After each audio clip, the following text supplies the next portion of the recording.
Hello world of YouTube and welcome to the listening log update for October of 2021. I've got 8 records to talk about today. Not a whole lot, but I did a lot of listening to a multitude of things in October, and new music was just slightly in that rotation, but I tried to make the stuff I listened to relatively diverse with some current stuff and some catch up. Hopefully you enjoy it nonetheless. Either way, let's go ahead and get started. If I cry just a little and then laugh in the middle. And the first record I'm talking about, the Kacey Musgraves record, Star-Crossed, was actually something I started spinning last month, but decided to hold off talking about until this month, just because I wanted a little more time with it. You know, it was a record that I was spinning, but at the time wasn't hitting me quite the same as Golden Hour, but I wanted to give it more time, just because I was listening to a lot last month as far as, like, pulling together thoughts on stuff, especially around the time of making the video.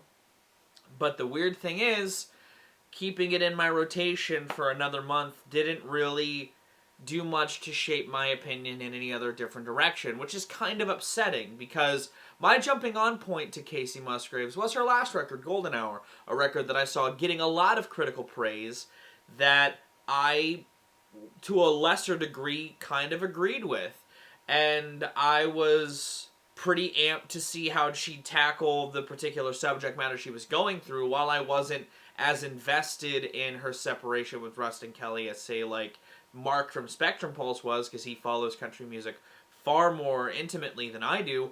I can still appreciate somebody taking a rough time and using music as a way to deal with it, you know? And I've seen plenty of artists do it, and I feel like this record has points where it really works. There are a handful of moments or songs, mostly leaning with where this album tries to experiment with more pop ideas, that I think that this record kind of stumbles and creates a harsher juxtaposition from the more intimate ballad-esque moments that this record also tries to aim for. It creates this sort of disjointed experience where I am liking components of both, I just don't think they fit all that well together. Whilst liking a handful of the songwriting on this project, and I think that there's points where she does, from a songwriting perspective, tackle it pretty admirably, you know, pretty well. I think while Breadwinner's sonic palette isn't the best, something that I'll talk about at multiple points later on in the review, it's not the worst, but it's a decent enough single. You know, I think it's a pretty well-written song talking about going through your history with a freshly wounded relationship, you know? I also think What Doesn't Kill Me is a pretty good soft moment that showcases Kacey's ability to really hit some good emotional chords in a soft way. I also think if we're talking about softer slow burn tracks, the opener Star-Crossed is a great crescendo to kick the record, to throttle the record into some good ideas. However, I feel like this album's biggest crux is the dichotomy and harsh juxtaposition presented between the bops and the intimate soft moments. You know, I feel like neither go together quite as well as they did on Golden Hour. Sure, there's elements of both that I like I said, with the soft songs. I like What Doesn't Kill Me. I think Camera Roll, again, is a nice, softer song. I think If This Was a Movie's cinematic scope is harnessed really well, and that's a great song. And I think that Cherry Blossom is a bop. But I think that some of the songwriting stumbles a bit in Good Wife and juxtaposes not that well against the funky groove at that song's core. While Justified is a decent enough song, it's not my favorite song on the record, and I feel like it's one of the weaker points to me, for sure. And I think Angel sits between Breadwinner and Justified in a really clumsy pacing fashion. It's not a bad song, but it's not my favorite song on the record. I don't know. This record's got pacing issues. It's got some stumbles here and there that I don't think hit quite as well as they did on Golden Hour. Again, I think the songwriting is still here at points, but I feel like this record is relatively clumsy as a product, and it's kind of a frustrating listen, which feels like perfect if you're talking about emulating what it's like to go through heartbreak. I just don't personally like to go through that with my sonic experiences. Not the worst record I've heard this year, far from the worst, but it definitely is a bit of a letdown to me personally when talking comparatively to Golden Hour. And so I'm giving this album a 5 out of 10. It's not awful, but it nets neutral if we're talking positives and negatives meeting in the middle.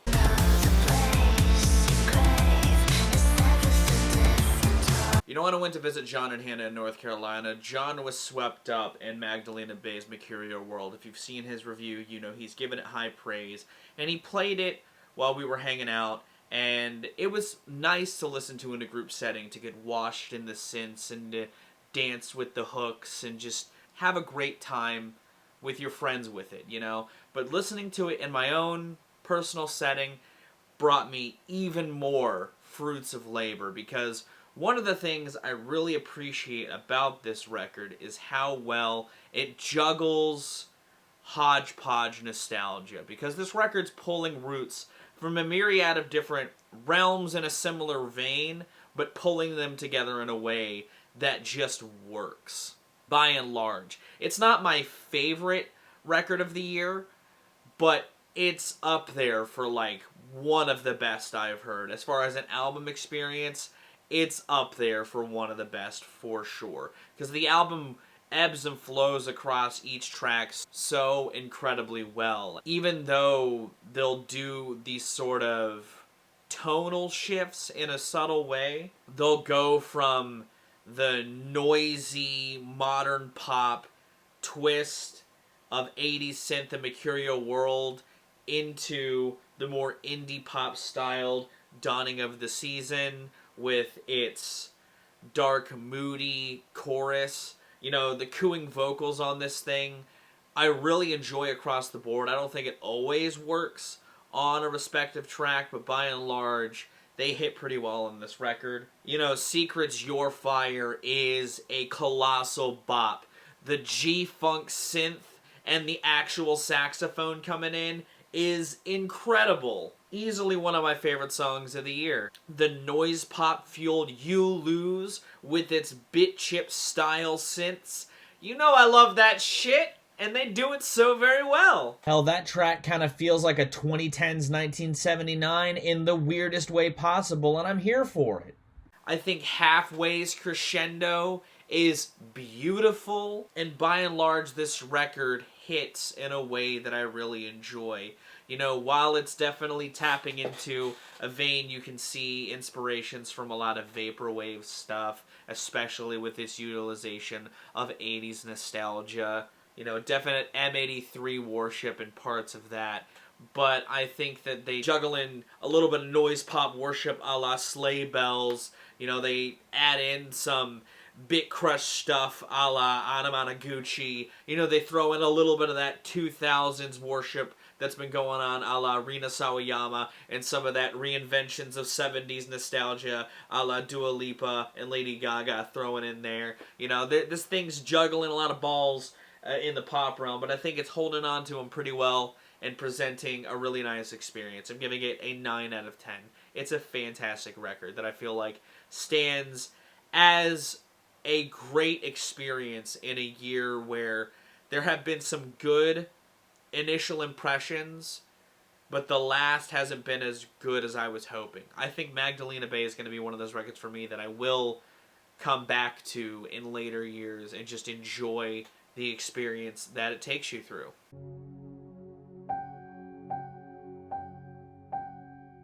You guys know I reviewed this movie last month, and I wasn't the biggest fan of it, but the biggest saving grace in it, baby.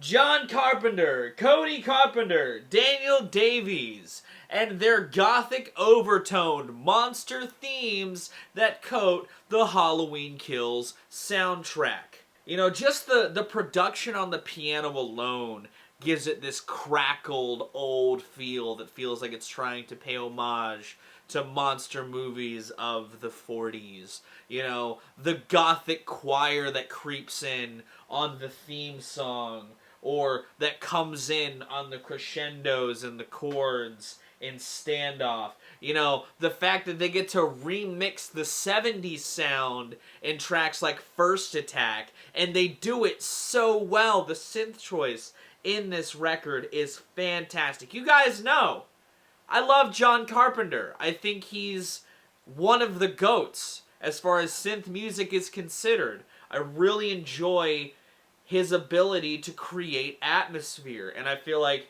you guys already know, I loved his record he dropped this year. I bought it on vinyl. I'm giving it away during my marathon on digital. Like, I think that John Carpenter is a god, and this record's great, you know?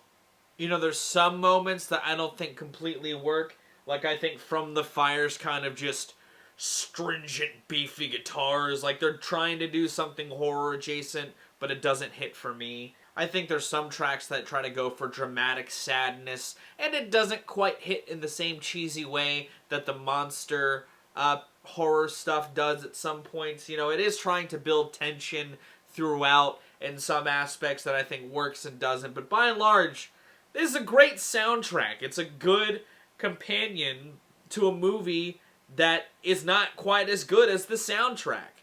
You know, I feel like it helps enhance the themes of the movie like a good soundtrack should, and it's a quality release. You know, I still really enjoy it. I still think that it shows that John Carpenter just knows how to make music for these movies, and yeah, it's fantastic still at the end of the day. I'm giving it an 8 out of 10.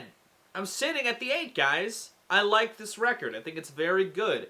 It'll be on the lower echelon of my top 50. I think that the record he dropped this year is at least a bit better than it, even though I'm giving them the same score. I'm really liking that John Carpenter Alive After Death record, though, so who knows how I'll feel about that in years to come. But yeah, this soundtrack, as it stands, it's a very good soundtrack. It's a very good set of music, and it's a good time in the spooky realm. Once upon a time there was a young boy.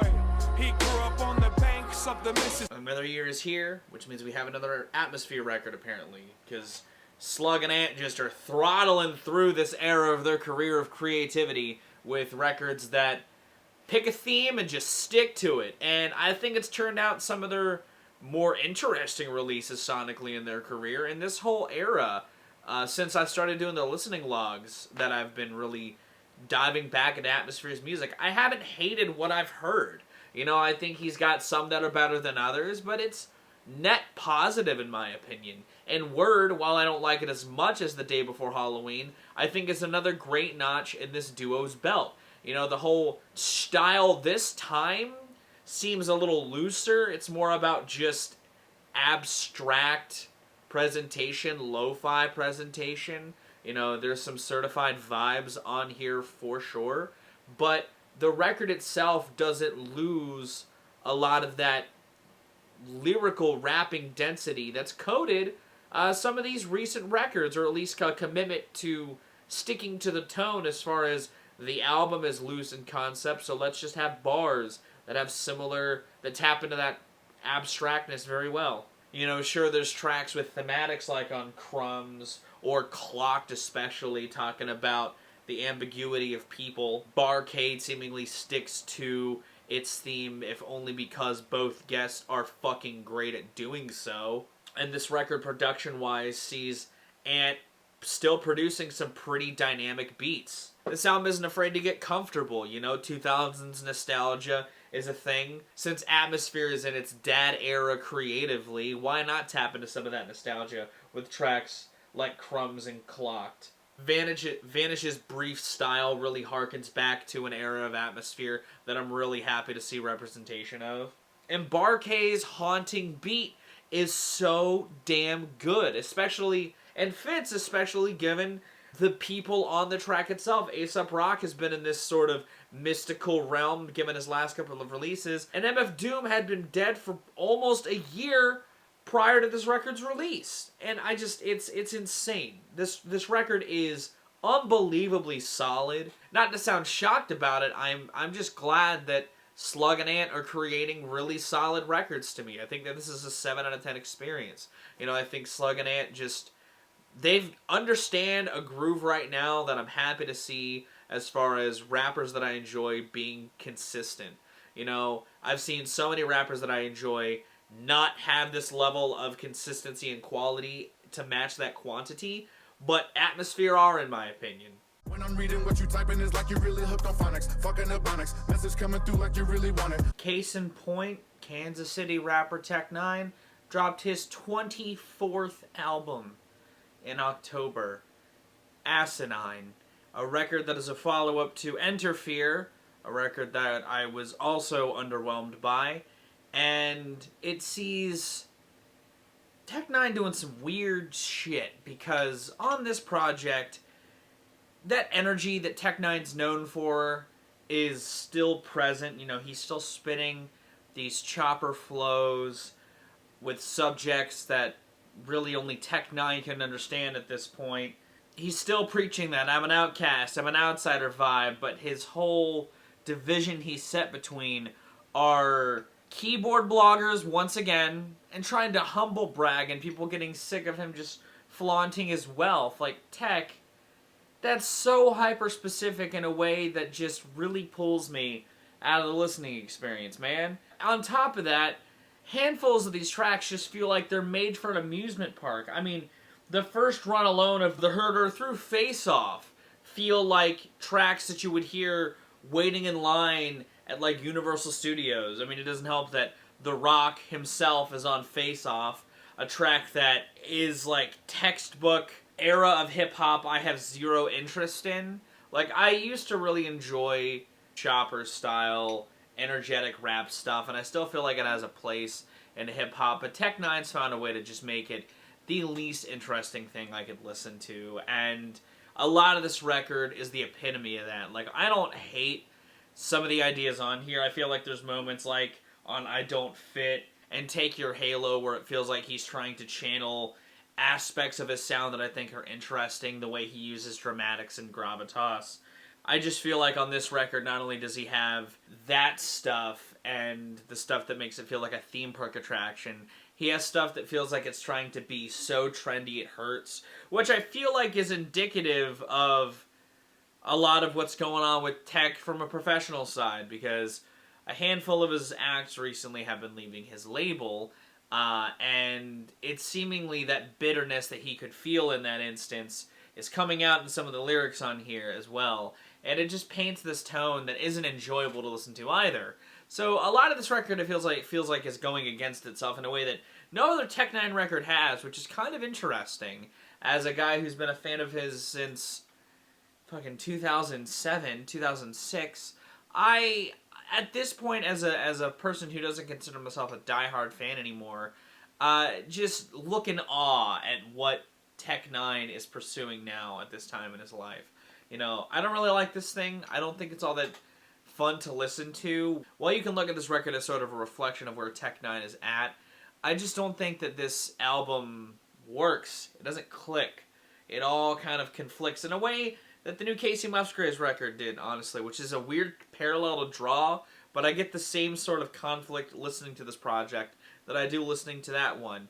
And my score is going to reflect that a little more intensely here, if only because I think the elements that excel in this record aren't quite to the same potency as they are in Starcrossed. You know, so I'm giving this album a 4 out of 10. I really didn't like this thing.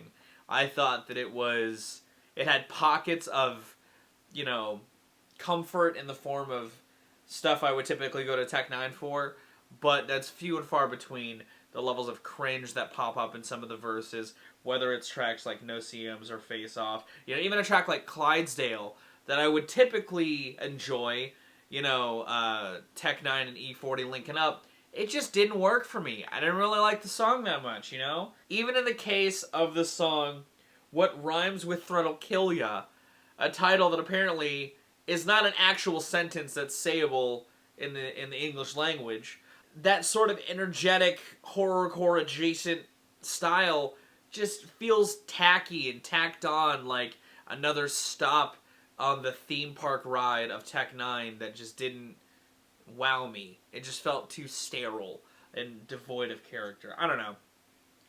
I could tell he was trying here, but it just didn't do anything for me.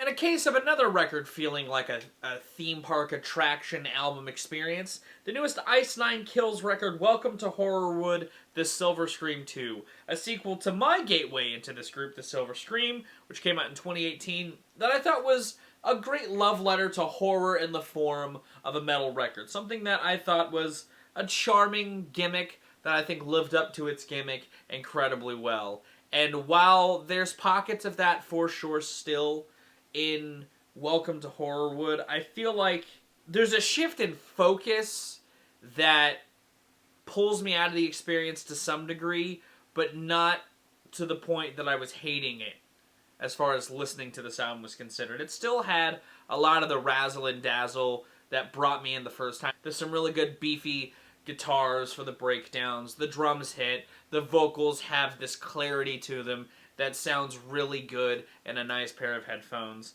And I dig, again, the cheesy horror stuff. I like cheesy horror as much as I love serious horror. Like, I enjoyed the shower scene a lot. The breakdown in that and the Psycho references were fantastically done. Hip to Be Scared is, not awful. It's not like my favorite song.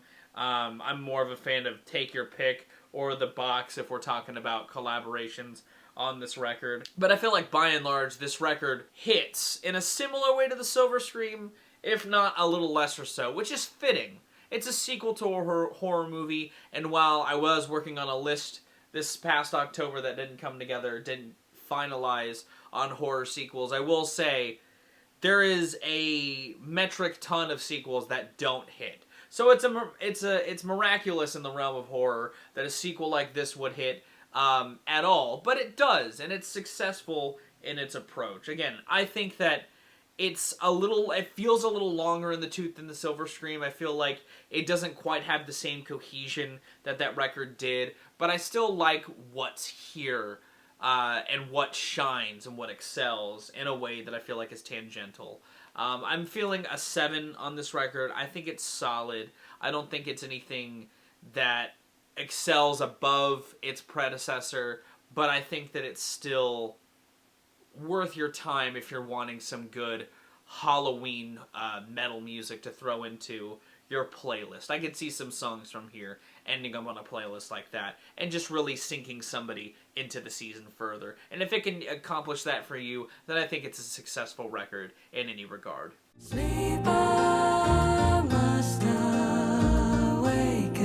Now, a record that I didn't even know was happening, but was delighted to see was released, was the newest Shannon Lay record, Geist.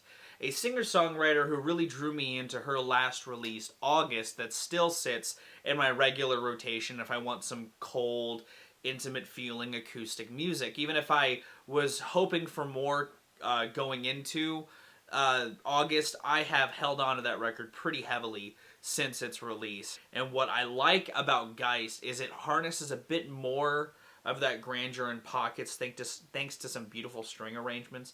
But I feel like those elements complement the intimacy seen on some of the more bare bones sides of this record, and I think it creates this beautiful harmony and a great tight listening experience at that. This record is only like 30 minutes and some change, and I feel like throughout the entire experience you're just greeted with wistful melodies, a decent hook from time to time, and some great acoustic guitar playing by Shannon herself. The hooks on Rare to Wake, the title track's beautiful melody, the twinkling guitars on A Thread to Find as well also just keep me hooked and invested the entire time. I feel like the intimacy on Untitled is so palpable. It feels like you're in the room with her while she's playing this beautiful song.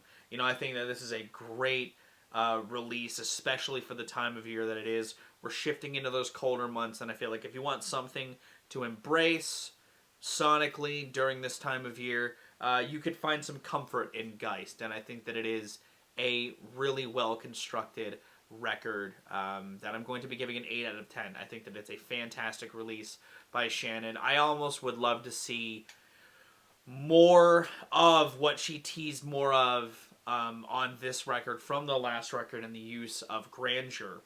The ambience that coats tracks like Shore and Awaken and Allow even just help expand that soundscape that creates a barrier between the intimate and moments of grandeur that I think she utilizes well, but I want to see more of that personally. I mean, I think it's cool that she wants to keep it intimate, but I would like to see her just spread more. I like how she utilizes ambience, and I would love to see her do more of that with more either, horns or strings. I feel like the way that she toes that line atmospherically with her acoustic just works wonders, and that's my biggest thing leaving this record, is I want even more of that personally.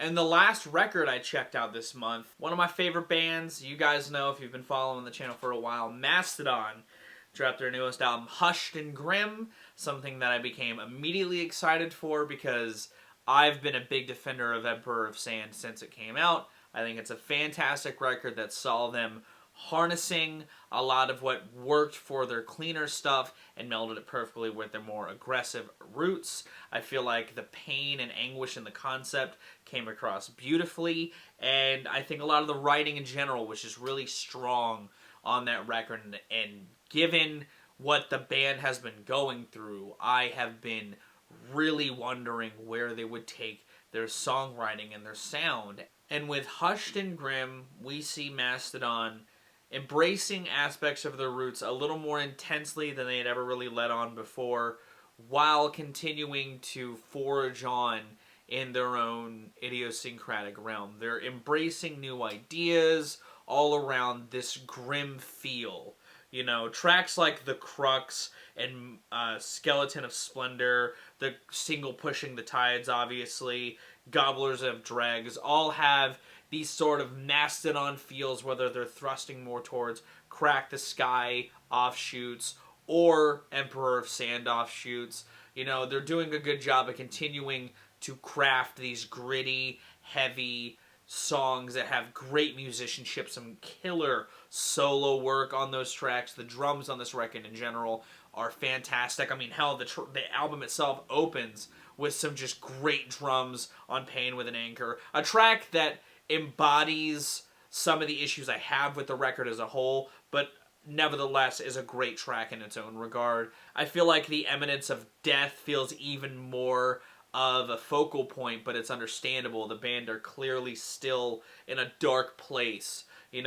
Sickle and Peace, though, is such song filled with anguish in a morbid way that I think is done incredibly so. I think that this album is one that I do enjoy, and I will say probably will grow on me the more that I sit with it, but I do still find an intense love for a lot of what this record is channeling. My biggest issue with it is something that I've never really had a problem with Mastodon in the past, and it's that on this project, in some pockets, it feels like the band doesn't know when to move on from an idea. And the best example I can think of is on the opener, Pain with an Anchor. There's a portion where they're riding this groove without doing much to spice it up. There isn't much in the vein of any solos coming in to coat above the groove. There's no fancy drum work. It's just the band riding a groove with some ambience, relatively dancing in the background. And it feels like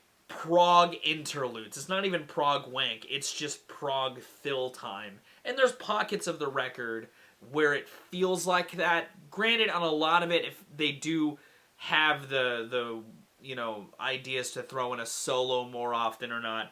Tracks like The Crux or Eyes of Serpents, Piecing Tranquility, all have these pockets where they're trying to spice it up, whether it's with some blues riffage, which is a nice injection, not just in some of the solo work, but a track like The Beast that has a little more of a southern crawl, I think suits a lot of that grimness very, very well. I think that they harness it in a very dramatic way, and I'm glad to see it because as a guy who loves this band, I feel like they could do desert styles much better than they ever tried on Jonah Hex, and they tapped into it a bit on Emperor of Sand, but I'm glad to see that still in a colder way embraced on Hushed and Grim. I really like this project.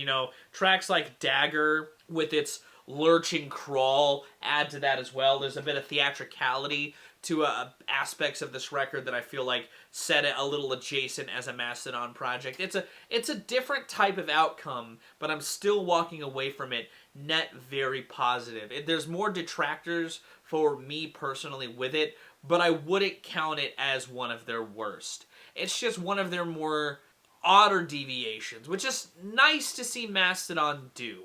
You know, as a fan of this band, the one other time where it feels like they really tried to embrace different ideas was the Hunter. Well, Crack the Sky, obviously, but they were teasing that with concepts in the form of, you know, Blood Mountain and Leviathan. But still, you know, the Hunter was really the first huge grand deviation. And I'm glad that in the case of Hushed and Grim, they're doing it much more successfully, and I feel like they stick the landing far better. And I think it's because they pull from the influences seen on Emperor of Sand as far as injecting their proggish offshoots with some of the more streamlined approaches. But it's a quality record. I'm giving it an 8 out of 10. I think that it is still very, very good, but I just don't think it's quite as consistent as, say, Emperor of Sand. But that's going to conclude the month. Psych. We got to talk about Limp Bizkit. I've been asking for something. You know, a little behind the scenes chatter. I'm still doing my reformatted discography reviews on the Patreon, but I'm reaching this point where I'm really having to look at a band's output to make sure I'm not dropping a review before I'll have to redo it anyway because they'll have dropped an album before my discography review went public. I'm already fearing that line with Bullet for My Valentine and Avenged Sevenfold, two bands that have kind of been up in the air when it comes to are they dropping a new album or not. But one band I didn't think I'd have to really worry about anymore, which is why I covered them to begin with, was Limp Bizkit. And then they decided to just drop another album and make a hit in the form of Dad Vibes. And that throws my entire shit out of whack, but you know what?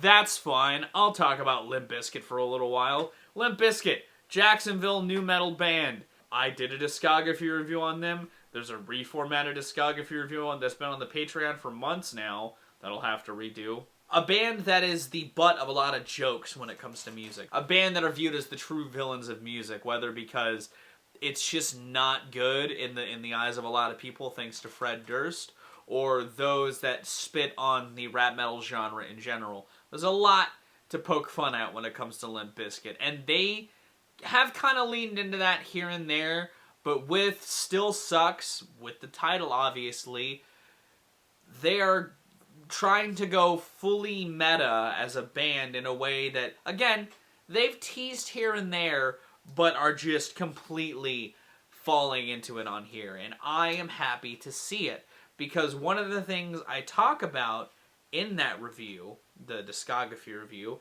is the balance that Limp Bizkit strikes when it works of based and cringe.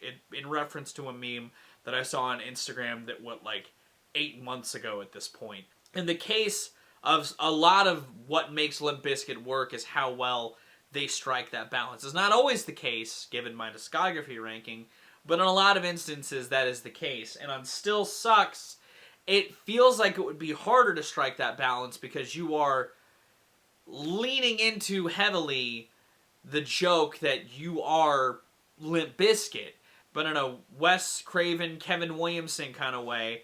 It works on Still Sucks. Tracks like Dirty Rotten Biscuit, Dad Vibes, Turn It Up Bitch, all songs that either lean into the shtick of the band or just called attention to the subject matter in a way that I think works. You know, it doesn't always work. I think Love the Hate kind of leans into it a bit much, and tracks like Snacky Poo feel almost MC Chris levels of self-aware in a way that Limp Bizkit are trying too hard to pull off. By and large, this is about the best a new Limp Bizkit record could have sounded in 2021. I don't love everything Limp Bizkit does, but I understand the joke of it all, so I'm glad to see them embracing it a lot more wholeheartedly in a musical sense. You know what I mean? I like the instrumentation of this band a lot. I think they're all very talented musicians, and Fred Durst still exists. But in the case of Still Sucks, it's kind of fun to see a band of this caliber with this type of still great production value not take themselves even less seriously than they did before. You know, for a band whose demo songs were tracks like Armpit, it's great to see them still thriving in that pocket in a way that they can now call attention to it. This isn't bad. It's harmless. Limp Bizkit Still Sucks is harmless, and I'm glad it exists. I don't mind that Limp Bizkit are the first band that I have to replace for the segment. It feels very Limp Bizkit to say that. I'm walking away from Still Sucks, not hating my time with it. It's a 6 out of 10 experience. I'm not like, yo, but everything that works for other Limp Bizkit records, I think the guitar work by and large on this record is still top-notch. Out of Styles, lead, scratch guitar riff, fantastic. Dirty Rotten Biscuit again, great stuff. Barnacle's got a great driving guitar riff.